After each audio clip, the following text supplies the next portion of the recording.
Merci Madame la Présidente. Monsieur le Ministre, je renouvelle mes questions posées à l'Assemblée nationale auxquelles vous n'avez pas répondu. Ce 21 avril, l'Espagne, l'Irlande et la Slovénie demanderont la suspension de l'accord d'association entre l'UE et Israël. Allez-vous demander enfin, vous aussi, la suspension de cet accord ou continuer à déshonorer notre pays, la France? Regrettez-vous d'avoir cité Golda Meir au Sénat? Soutenez-vous la demande d'exclusion de la Knesset de son statut d'observateur de l'Assemblée parlementaire du Conseil de l'Europe?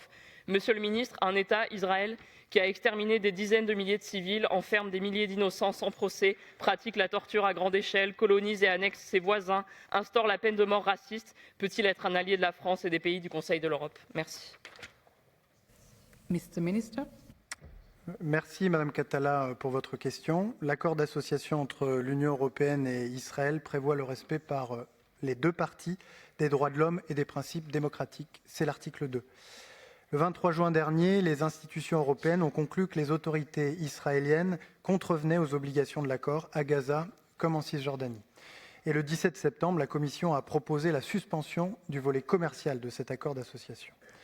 Depuis, à Gaza, un cessez-le-feu a été trouvé qui a mis fin au bain de sang, mais il reste fragile et l'accès de l'aide humanitaire reste entravé. En Cisjordanie, la colonisation illégale s'est accélérée avec le soutien du gouvernement israélien, ou en tout cas certains de ses ministres, et les violences des colons extrémistes à l'encontre des Palestiniens ont explosé en toute impunité. Les derniers développements au Liban posent également question. La suspension de l'accord que vous évoquez dans votre question suppose une décision à la majorité qualifiée des États membres de l'Union européenne. Pour éviter la suspension de cet accord, le gouvernement israélien doit changer de politique vis-à-vis de la Palestine, garantir le respect des droits de l'homme et des principes démocratiques conformément à ses obligations au terme de l'accord. S'agissant de la loi adoptée par la Knesset récemment, je me suis exprimé ici dans les mêmes termes que ceux que j'ai utilisés à l'Assemblée nationale.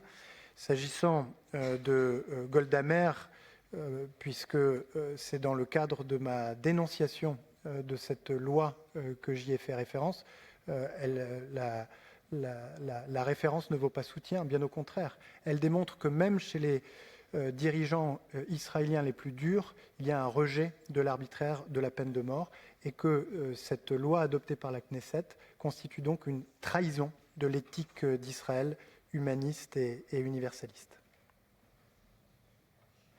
And in an alternative order, Julian Bulla